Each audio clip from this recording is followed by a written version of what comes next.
Hey, welcome to the Dripping Stone Podcast, the podcast where two friends raise a glass and have a conversation. I'm Nick. I'm Kyle. Kyle. Uh-huh. Guess what today is? It is Wednesday. It is Wednesday. We find ourselves together In the Whiskey Cave. in the Whiskey Is that what Cave. we decided, or was it Whiskey Lounge? Whiskey Cave Lounge. Yeah. The Cave Whiskey Lounge. Yeah. Calm down over there, Bear.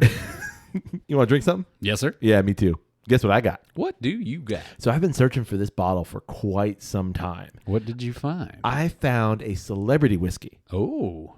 That is the correct response. What celebrity whiskeys have we done? I don't know if we've done any celebrity whiskeys. Did we not do Long Branch on the... We didn't do Long Branch. We haven't done Long Branch yet. We do have it on the shelf. Yeah, we we were got one. donated a bottle of Long Branch. We just haven't done it yet. Right? We haven't done any sort of Heaven Store.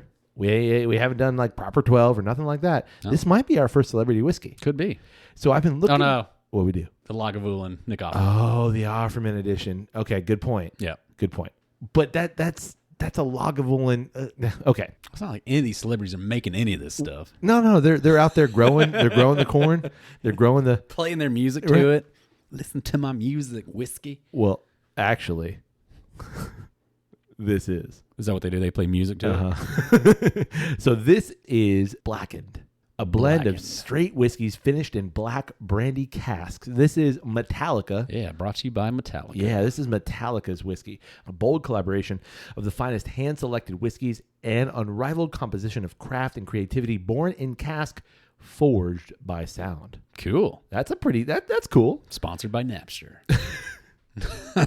This is not just the regular Blackened. This is the cask strength limited edition. Oh, very So cool. I specifically wanted the cask strength Okay. because I haven't had the regular, Right. but let's be honest, it's 80 proof. So I knew that if we were going to try this, if we were going to push a celebrity whiskey, we needed to get the cask strength. Gotcha. Here's my thing. Yep. You know who this is in collaboration with? I do, indeed. Dave Pickrell. Yep. Now, here's the deal. This is they call it the remastered by Dave Pickrell because it came out with Blackened, and then he had a hand in reshaping how Blackened tasted. Gotcha. Piggyback was Dave Pickrell's like final baby, but this was almost his final project, from what I understand. Gotcha. Like the collaboration with Metallica to make this particular whiskey. Right. This comes in at 114.73. Wow. Yeah, that's Yeah, nice. That is. It's a 57.36 ABV. I was going to give you that and then try and see if you could do the math, but I was there. I figured. Yep. Now, here's a cool thing. It is a bit gimmicky, but we're going to see if the gimmick holds up. Okay. This is batch 121. Each one has a label on the top, and it tells you which batch this particular bottle comes from. Gotcha. Supposedly, these batches are in about 5,000 bottle batches. So this is one of 5,000, which, I mean, I don't know if that's a huge batch or a small batch, but this is batch 121. I mean, batch 121 off the top of my head sounds high. Like, I'm almost surprised that they've had enough batches to already be at batch 121. Yeah, but I mean, this is supported by like one of the biggest rock bands in the world. I mean, I don't doubt that. I'm just saying, I mean, you know, there's a lot of big names in whiskey, and like Sure. you're always looking at like batch 5, Right. batch 8, you know? Well, and I think, I mean, we don't know how big those batches are. sure. They say on their website, which is blackenedwhiskey.com, that they're in batches of 5,000, give or take. When you look up your batch number, it gives you the songs that are played for this whiskey. Cool. Well, I know you're a big Metallica fan.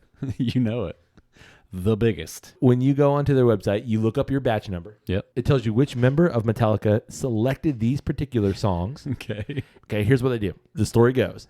When they're finishing this whiskey in the black brandy casks, they put the whiskey in the black brandy casks, and then they play Metallica songs for the black brandy casks. Cool. And supposedly, because of the vibrations of the music, it changes the composition somehow of the liquid inside. Cool. Now, what they say on the website is that based on the song selected for this particular batch, it also changes that individual batch.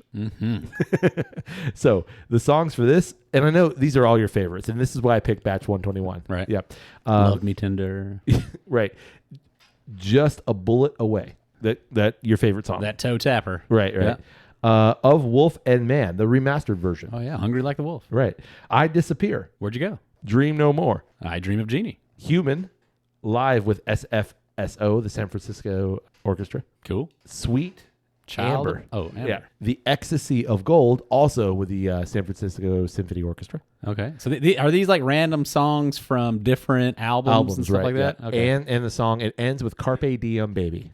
Your other favorite song Yeah. from Metallica. Yeah. Seize the day. Yeah. Baby. So the point is like each song obviously has a different frequency. Each song has a different characteristic, if you Right. will. Sure. And it's somehow... And they've done 121 batches, so they know how each particular song adjusts flavors and things like that. Absolutely. That's cool, yeah. Absolutely. They've So done science. is it gimmicky? Hell yeah. Yeah, absolutely. But I bought this, yes, because of the gimmick. I am a Metallica fan. I do like Metallica. And I know that you like Metallica too. But more than that, I like Dave Pickerel. And if his name's on it, It's not gonna be bad. Right. There's gotta be something to it. Like, to me, that says like you're not just buying some swill from somewhere and you're throwing it in a bottle. No, like there's something to it. That gives it way more clout than the playlist. I don't disagree. I don't To me. I don't For disagree me. with you. I don't disagree with you. For me. All right, you ready? Yeah. Thank you, sir. I can't not spill some on me, Kyle. It's a Dripping Stone episode. I gotta spill some whiskey on me. Fake cork, if you care. I mean, I appreciate a real cork, but at the same time, what are you going to do? Does the same job. Are they all... Is all Blackened finished in blackberry? Blackberry. Black brandy?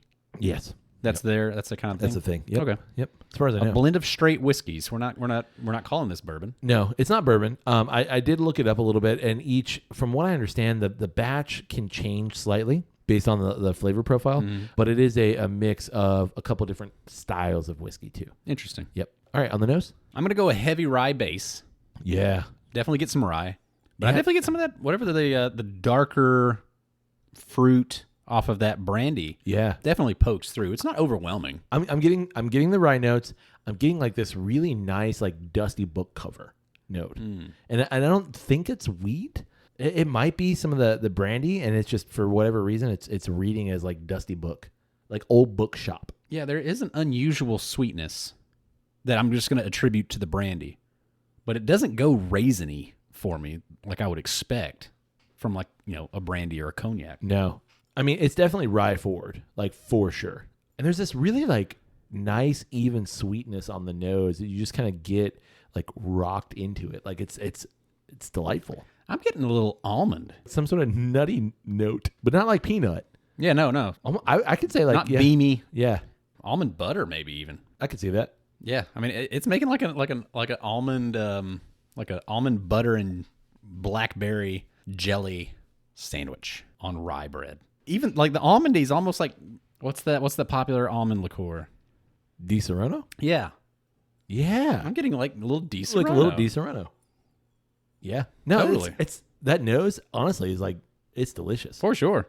All I'm right. honestly surprised for it to be 114.3 or whatever you said. 7.3. Excuse you. Yep. That 1.473? 114.73. Good Lord.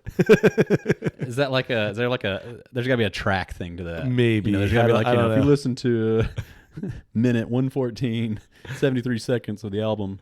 All right, I'm going in. Definitely high rye, for sure. Yeah. Like you get such a rye punch on like the front, like the tip and middle palate. Like, wow. Yeah. There's a lot happening there. A lot of flavors. Yeah. I get some toffee, Uh-huh. but man, there's a really strong bitter, but it's not a coffee bitter. It's not, What is that bitter? I don't know. It's something more nutty, almost like when you chew on if you get like a bit of that nutty bitter. You know what it is? It's like that inside, like just inside of the shell of like an almond. Yeah. Like you've shelled. Yeah, that skin that comes on the almond. You get a big hunk that's of exactly that. what it is. Yeah, like you crack open like a walnut or Brazil nut or something. You get that skin just has like a little bit of a bitter to it. Yeah. Yeah. That's And it's perfect. strong, but it's not overwhelming.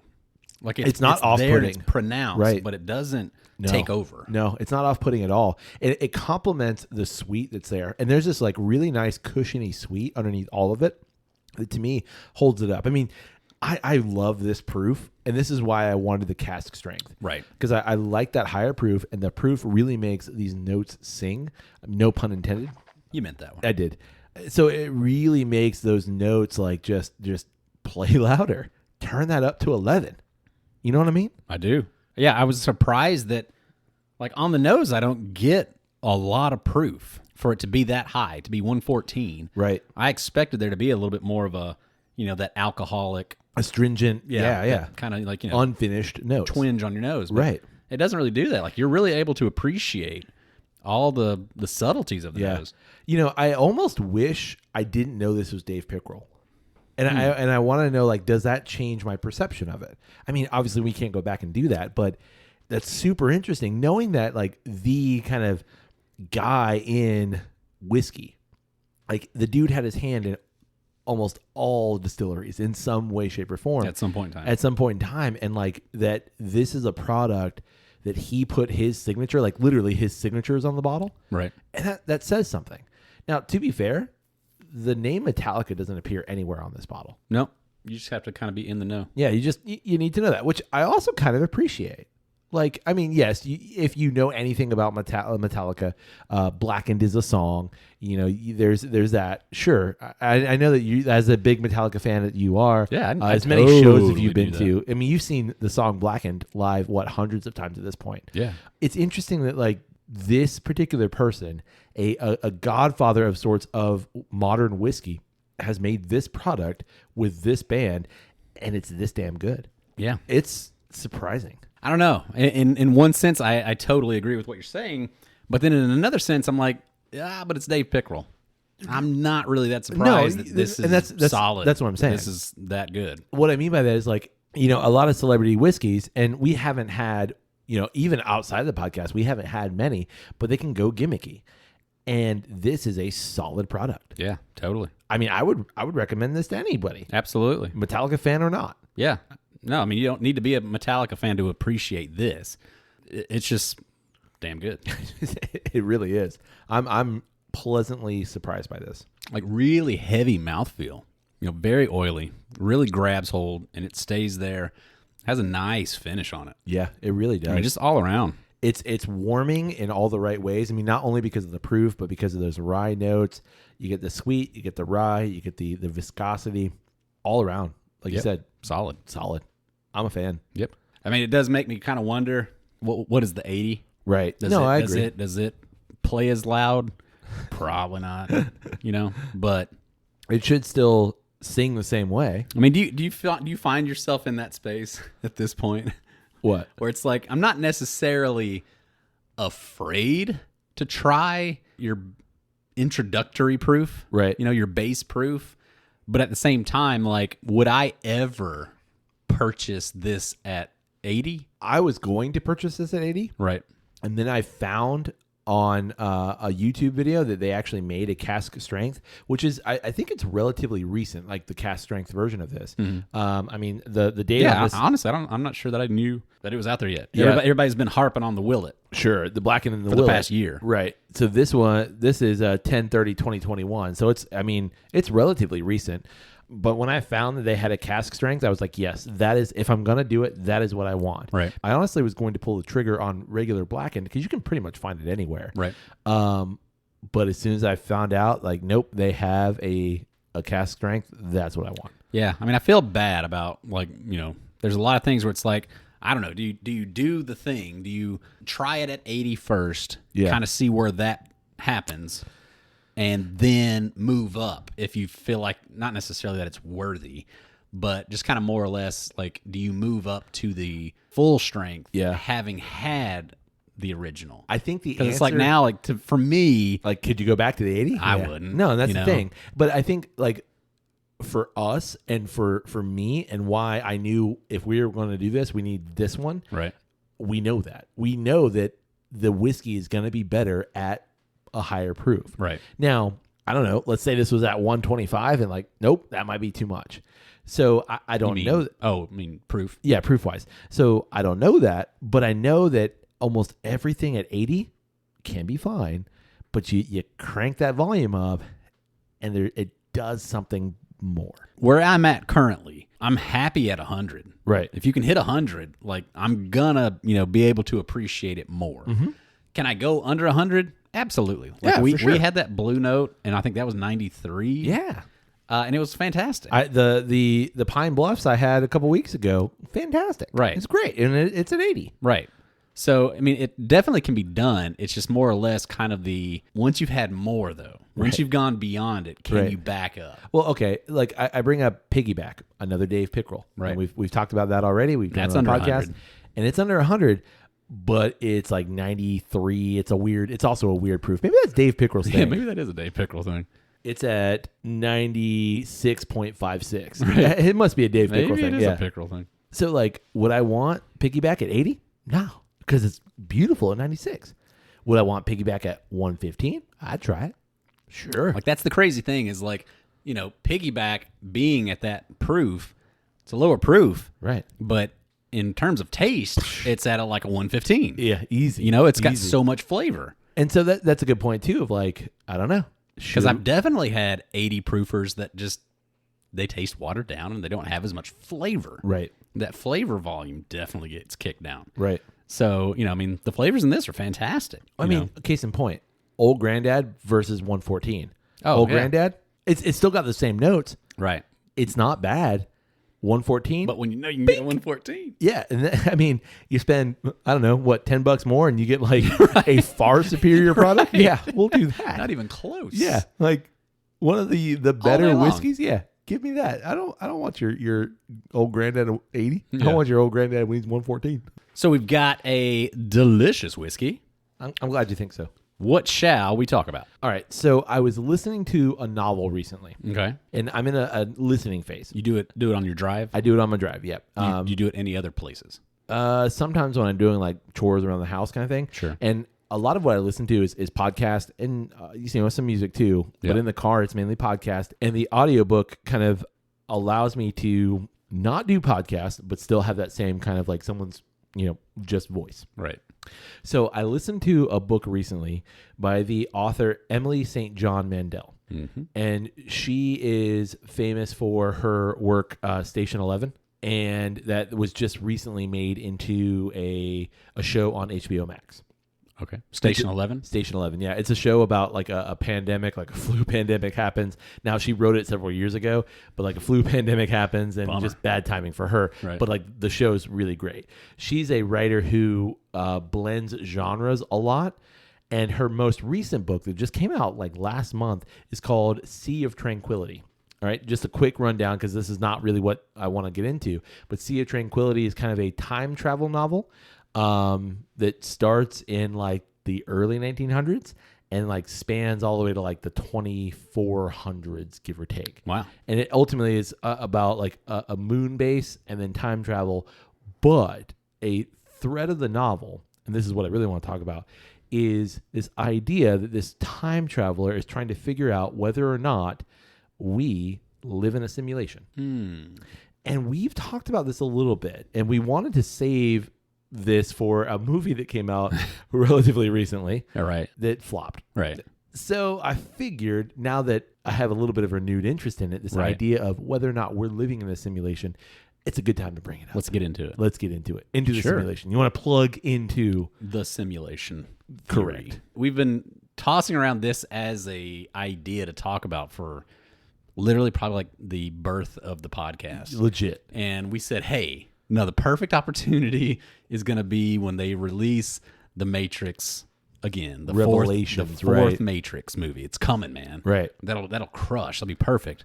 And then that movie came out and we saw it and I was like, Oh.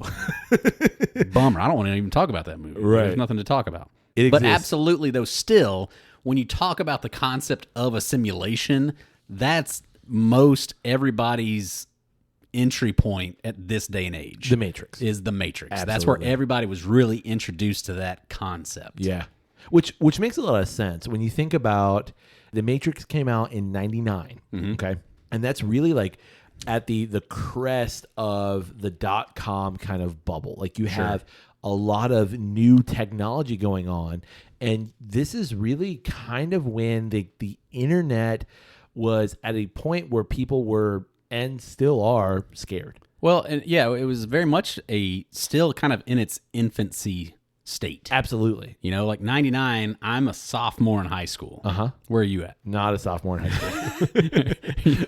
Probably like third grade? No, not that young. Like, it's the days of chat rooms. Right. Right. AOL. Yeah, AOL. YouTube doesn't exist. Nah, it won't for another almost 10 years. Yeah, it's very much a infancy state of the internet. Very stripped down. 100%. But that's where people are starting to ask questions. I mean, you're right on the cusp of the Y2K scare, where people are like, what the hell's going to happen when these numbers roll over? Oh, yeah. When this movie came out, that's like full force. Oh, absolutely. Y2K. Like the Wachowskis, they timed it perfectly. Yeah, because indeed. This is a situation in which people are legitimately scared. I mean, I was telling... what happens when the computers take over? Right. I was telling some people, I mean, this was, early 2020 when we started locking down. I was like, I remember late 1990 of the panic that's kind of happening back then too. I mean, I don't know if you remember, but I remember people freaking out, buying water,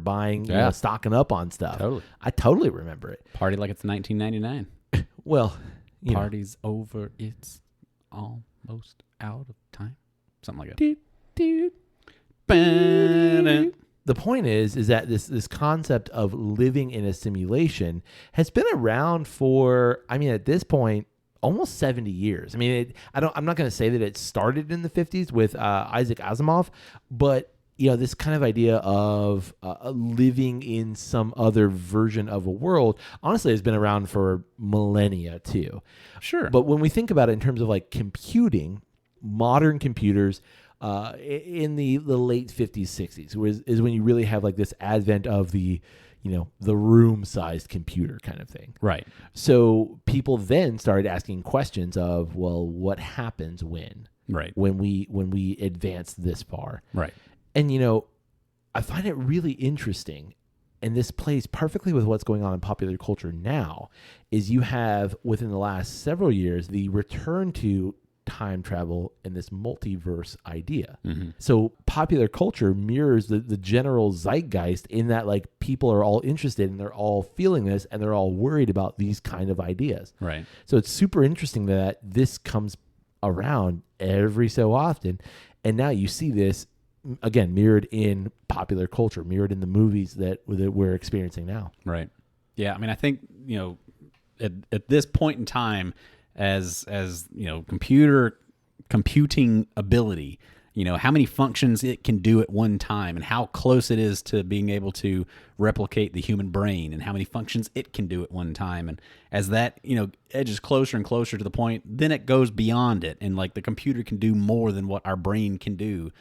It's just going to continue to, ask that question of, if we have the ability to create a simulation, the chances that we are a simulation just go up. Right. Yeah, absolutely. And, I mean, as we get into this conversation, I don't want to, sound like old man yells at cloud kind of person, but it's interesting, when you start to think about these things as thought experiments and as philosophical quandaries.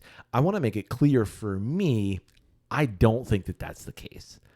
But I also, from a philosophical standpoint, love this kind of questioning. Oh, yeah.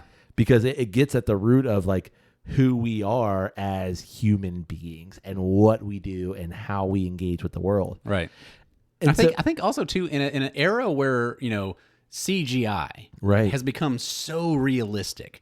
Have you seen the freaking trailer for the new Avatar? Oh, it's nuts. Get out of here. Or any of the new video games? Insane. Yeah. I mean, compared to where video games were 10 years ago. You remember Tecmo Bowl? Yeah. Don't look like that anymore. 16-bit? Yeah, it doesn't look like that anymore.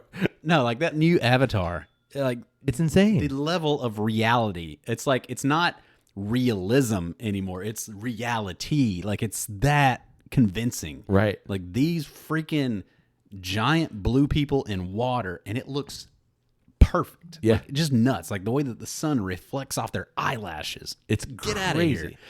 So the fact that we have the ability to create something so believable, it just makes you think of what it would take for you to believe it. A user. Correct. To be just plugged into this. Yeah. So you're on the grid. I don't think we've fully said, or maybe we already did, this idea is that we are all living in a computer based simulation. That there is some sort of advanced. Well, not even, I don't even think it necessarily has to be computer based. Well, I think that's the general, like, the people who have come up with this is that this is a simulation that is some sort of computer simulated thing. Because, like, I mean, if I'm looking at, like, the Matrix, Right. yes, it is the computers, the technology has created this world for us, and it's the numbers and everything.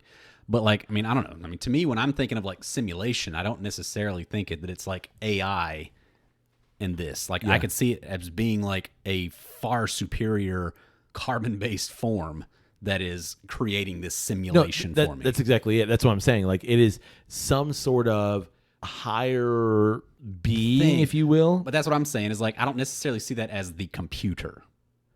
I feel like that's a clunky word for that. Well, and that's, yeah, you're not wrong. You know what I mean? Yeah, I do. Because, like, when we're thinking about, like, the level of computing power that this would take, it's not an Apple laptop. Right. Like, that's not what it is. And that's like our entry point to computer. Correct. So, like, when we think about, like, computer, we're thinking along the scale of, like, something that is an entire city. Right. That is a single computer. Right. And what we mean by that is, like, the word computer is something that is doing computations. Right. That is working through some sort of problems. It's like the Eternals. Correct. Are they machines?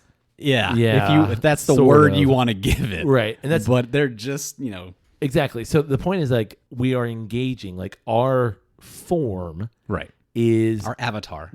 Correct.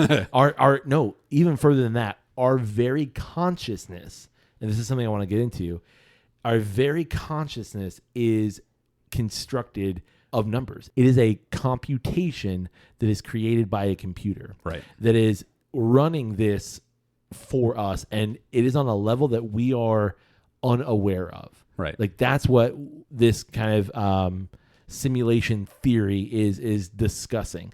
On a level that, like, we would never know that this is happening.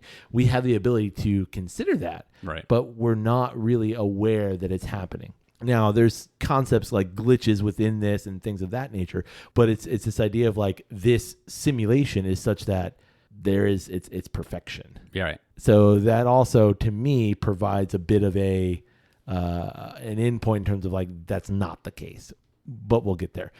So, like, this has caused waves even among some of the top thinkers in the world of, like, this concept of, what is this simulation? I mean, you've got Elon Musk, who seems like hook, line, and sinker believes in this.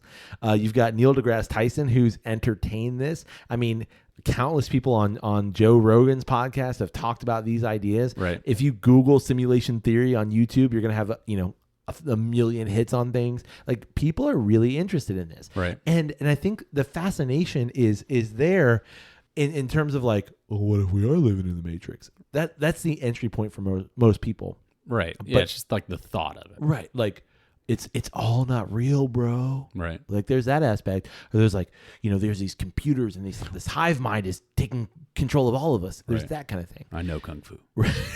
Correct.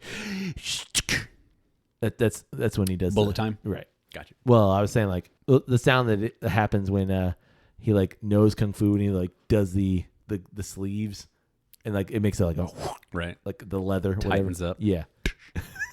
Like, that's what Kung Fu sounds like. Right. I learned that from a panda.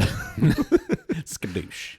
So, but for me, what I find most interesting about this is the challenging of the base aspect of existence.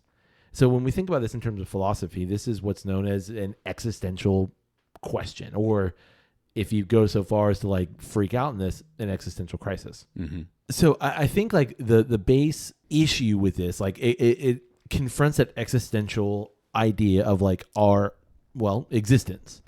People have such a problem even considering the possibility that something like this simulation exists. Right. Because if you bring this up, like, people are going to look at you like, you good? Sure. Because it's a little bit fringe. But people generally, I think in general, have such a problem, like, considering the possibility, because it causes them to question the very validity of their individual existence. Like, in this base understanding of, like, the simulation, your existence doesn't matter. Right. And like that's what people want. They want to feel like their existence matters. So when you have something like simulation theory that says, nope, your existence doesn't matter. Your entire life, everything you know, everything you believe is nothing but a simulation. Like literally down to the way you behave in this situation, the way, you engage in this religious thing, or the way you engage in this philosophical thing, it is all constructed. And people freak out. Yeah. And I understand that. I saw a really cool quote the other day that was, it was a Stoic quote, like either Marcus Aurelius or somebody, but it was, an adult cannot relearn something that they already understand. Right. It reminded me of like the whole thing of the new math. Mm-hmm. When did they change math? Right. Like, no, I already understand how to do this problem. Don't try to make me learn how to do it a different way. Right. Yeah. And that's what this reminds me of is like, at this point, like let's say you're in your 30s, you've already got a grasp of how you feel like you understand how things work. Right. So, your worldview is X. Right. So to try to introduce Y into that is an absolute no-go. Well, I don't even think it's that. Like when you think about, it is part of that, but when you think about like introducing and understanding, you're not only questioning the X and the Y, but you're questioning that those two things do not exist. There is no such thing as X and Y. And that's difficult to wrap a mind around because for sure. you're so used to X that if you can't consider Y, you're already so like X equals this. Correct. That's what it is. Right. X equals that. So I understand that. Right. There's no adding another variable into it. Right. I've got the solution. And what a simulation theory does is says your version of X doesn't exist. X doesn't exist. The solution doesn't exist. Right, that's what I'm saying. Nothing exists. And to confront that, like, is existentialism or is existential crisis in a nutshell. Because absolutely. It's that idea of like, what if my entire thought process about this thought process is constructed? Right. Like not even like the thing I believe in is constructed. Right. It's my entire thought process is constructed. Right. And that's absolutely terrifying. Oh, 100%. For a lot of people. Yeah. I get the pushback of like, oh, it's just some, crazy fringe theory. These like, think tank guys are just sitting around discussing possibilities and philosophies. And I get that. But also like a lot of that becomes, for me, the interesting part in that, well, can you consider it? Can you consider that maybe all of this is constructed? And if that's the case, what does that mean? Right. How do we deal with those things? There's a lot of deconstruction that goes along with that. And I think a lot of people are absolutely terrified of that. Yeah, for sure. With good reason. Absolutely. I suppose. Like there's a comfort in being satisfied with your understanding of things. And there's an absolute frustration to some degree of having that challenged and being forced to justify Sure. your understanding. Well, we've talked about this before. Growth is difficult. Sure. People don't like, it's easy to be comfortable within your, four walls, your frame.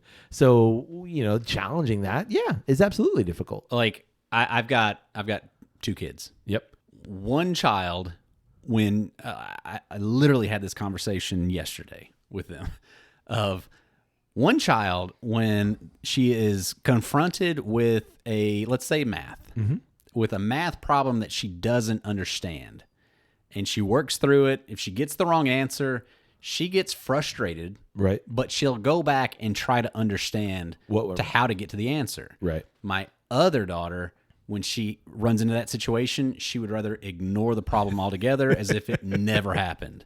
Like, this problem sucks, and it frustrates me to no end that I don't understand how to get to the answer, so I just would rather pretend like it doesn't exist. I kind of envy that a little bit. Absolute just ignorance of it. Like, I just want to forget that problem exists, and let's just move on. Sure.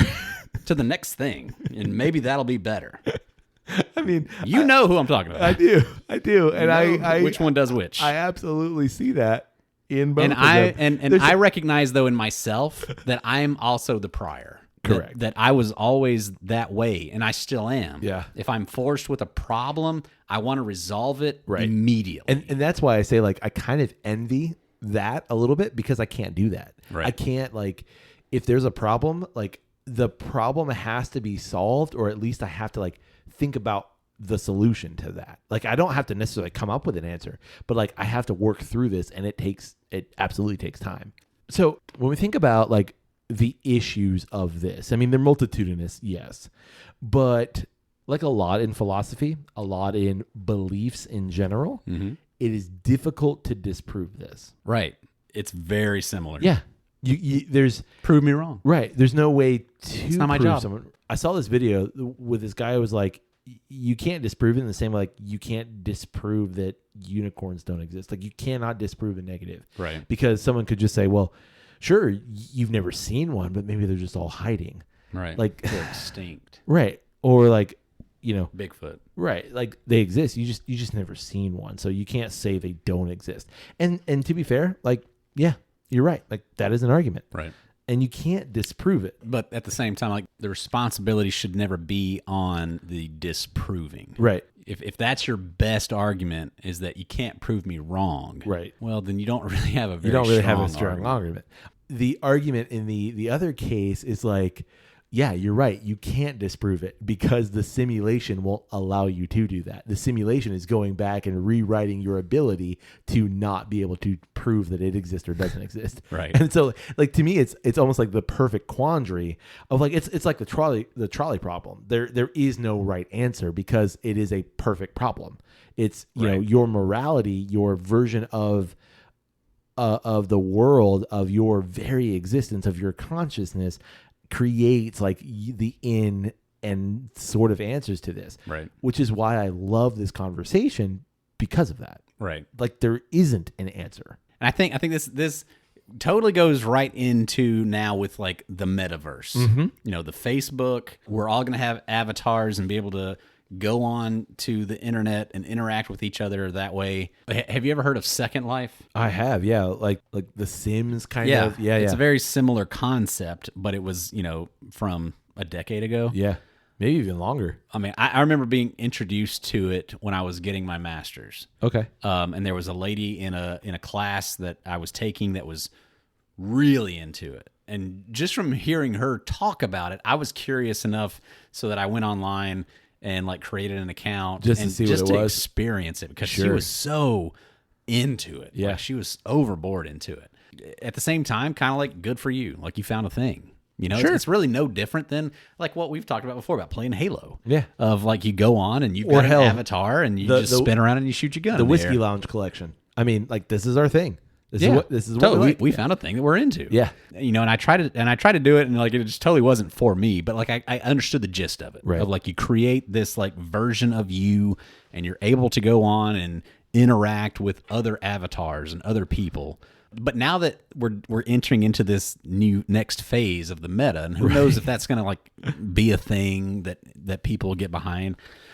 I don't know. I kind of think it probably will to an extent. There'll be enough people that'll get into it and try it that it'll probably, you know, exist on some level. Right. Or it may take off and be huge. And, right. And you know, maybe I have to make a meta Kyle at some point in time. A meta Drep.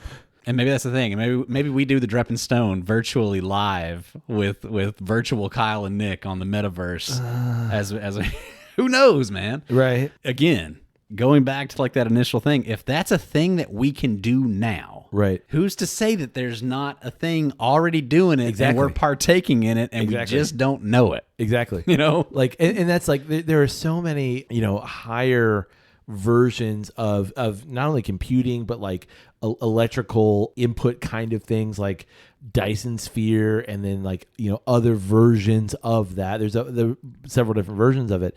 Is it possible for us and our understanding of technology right now? The answer is no. Like, no, it is not. Right now, it is not possible for us. Like, we can simulate some things, sure. I mean, obviously, video games exist. You mentioned Metaverse, but Breath of the Wild, right?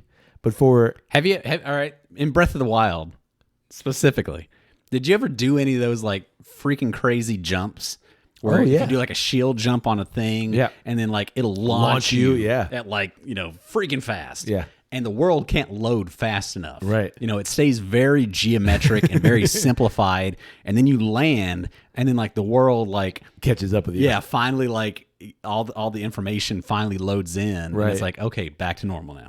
Exactly. You know, it's like it's that kind of stuff of like you just have to break it. Yeah. You know, and figure out how to escape through it. And that's what I'm saying. Like, if this is a thing, we can't understand that. Like, the computing power is above our understanding currently, and that it is such out of reach right now that, of course, we don't get it. No, it's the computing ability is beyond us, but we totally understand the concept. Yeah. You know, Right. It's like it's not that we don't understand like how that could happen, because like it's the same thing Like with Breath of the Wild. Exactly. The conversation Your we're having character right now. can walk around and interact with different things Sure. and like chop down a tree. It's just we don't have the ability to do that, right? As it stands right now. right, but we're just edging that razor's blade and that's ever closer. That was my point from earlier. I mean, like, think about from the early 60s to now.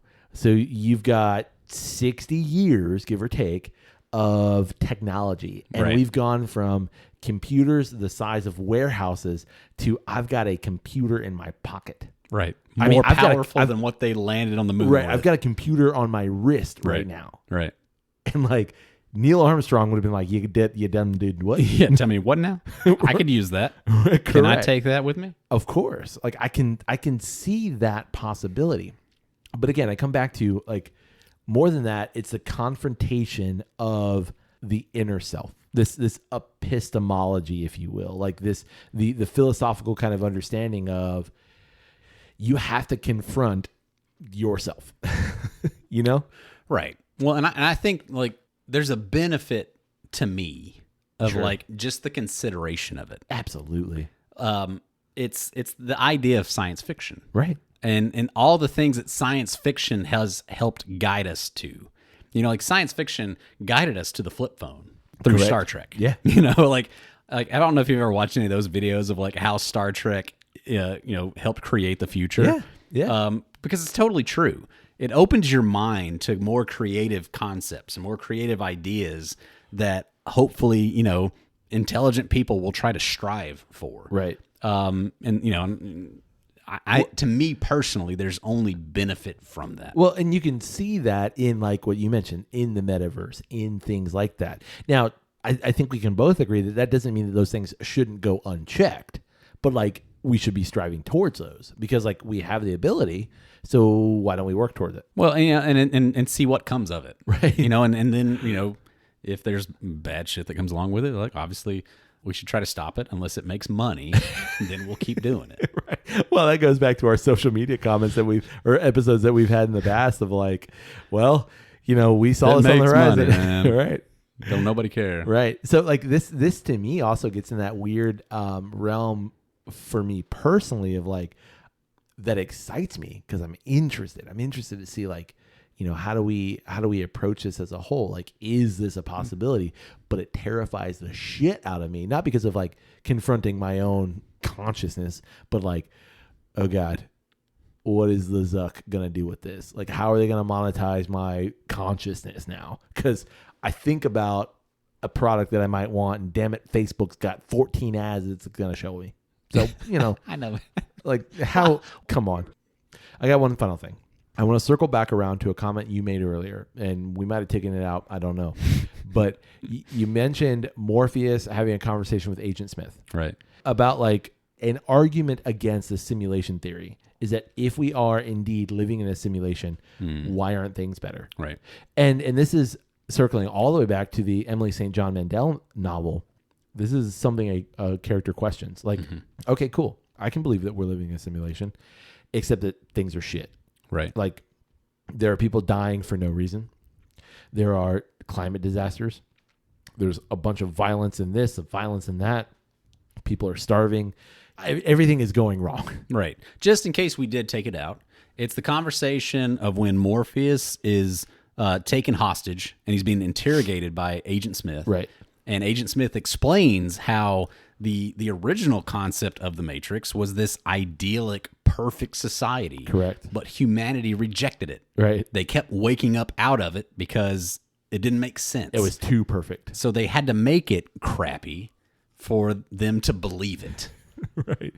Right. And I think that's such a brilliant concept of like, no, like we have, like it honestly, it goes into that embracing the bitter. Right. It goes into that thing of like, you need to struggle.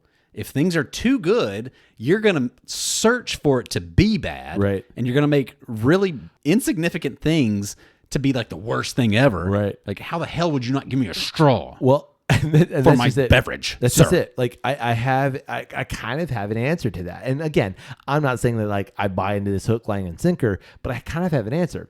And did you ever play The Sims, like the computer game The Sims, or some version of that? Whether it was like, Age of Empires or something along those lines.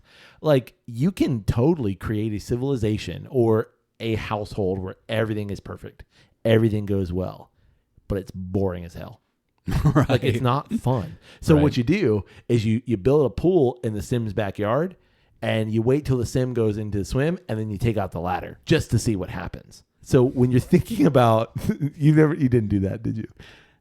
No, I never played Sims. Okay. Well, as someone who, like, I wasn't super big into it, but like I played it once or twice just to see like what is this thing about. Right. Same as your kind of Second Life foray. Right. Like it's not fun just to like do the thing that is utopic. You want to see some like what happens if I don't know, burn down this building. Like what happens? Right. So like when you think about like the simulation theory, if there are these column beings or whatever running the simulation, it actually makes a lot of sense. You want to see some fireworks. Sure. It's like you could watch an ant pile and it's all well and good. Like the ants aren't doing anything to you. You're not doing anything to them. But like that ant pile becomes boring at some point. And you're like, what happens if I throw the stick in the middle of this line of ants? Like, how do they react? Right. If I poke that ant hill. Correct. Oh, like, man. Look at them. That was a new. Look at them like, fucking squirming like crazy. Like you just ruined those ants' day.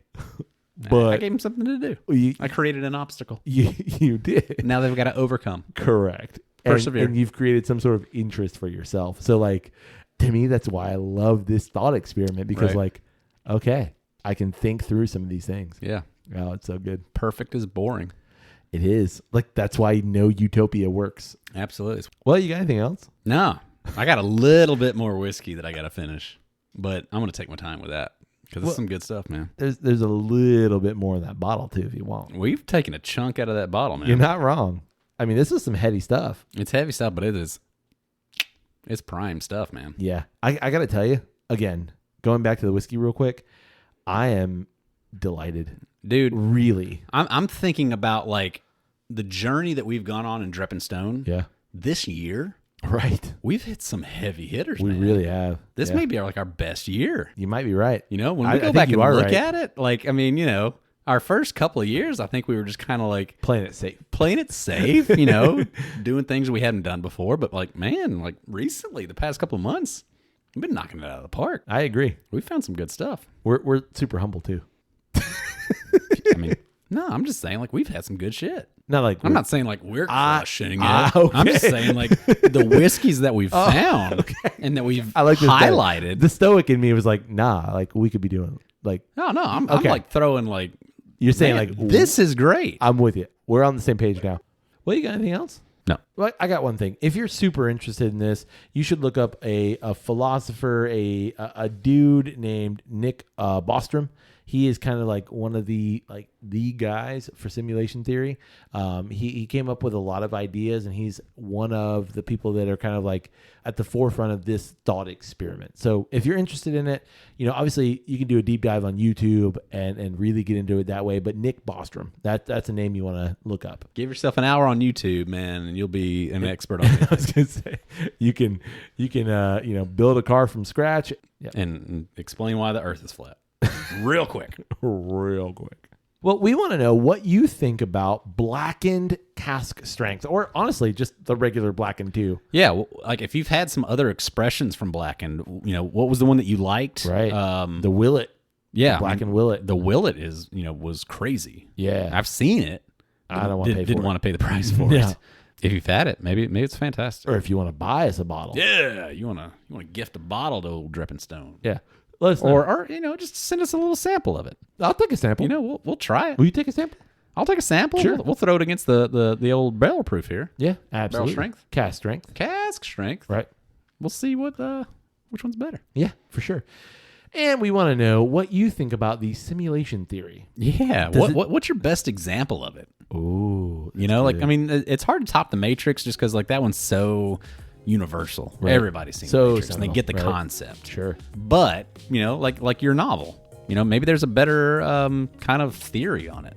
Sure. And what are your thoughts in general in terms of like the confrontation of the self? Like, how do you deal with that? Are you someone that like this just terrifies, or you're like, you know what? No, I'm interested in this. Let's explore it further. Yeah. Well, you can get in touch with us through email. It's drepandstone@gmail.com. You can also get in touch with us through social media. It's always one word, Drep and Stone, DREP and Stone. You find us, we're on TikTok, we're on Facebook, we're on Twitter, we're on Instagram. We're sharing all of our stuff. Like our stuff, share our stuff. We'd really appreciate it. Yeah. Boom. You can also support the podcast through our Buy Me a Coffee page. It's buymeacoffee.com/drepandstone. That's still, Kyle, for a limited time. We're working on some bigger things. Always expanding. Absolutely. Like the multiverse. Yeah. And probably like the best way, Kyle, to support the podcast is just tell someone. Like, hey, did you listen to that new episode about simulation theory? Drep and Stone? They also did the Blackened Whiskey. You like Metallica. Why not? Yeah. Have you had that Blackened Whiskey? Because they talk about it. They really liked it. Yeah. Or like, they really liked it. You didn't. You should listen to what they say. Why not? Maybe need that cask strength. Maybe you do. And you can support Drep and Stone by rating the podcast wherever you find great podcasts like this one. Absolutely. Thumbs, stars, likes, clicks, all that good stuff. All over the place. Yep. Hey, buddy. Hey, buddy. May your glass overflow.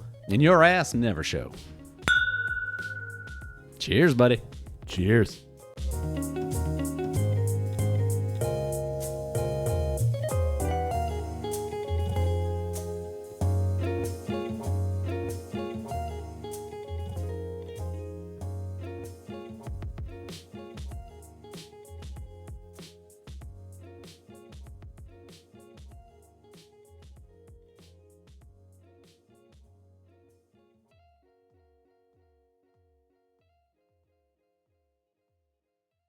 But then we don't get to try each other's. Well, I mean, you will at some point. Yeah, sure. Okay. That ain't honey. Stop looking at that. Well.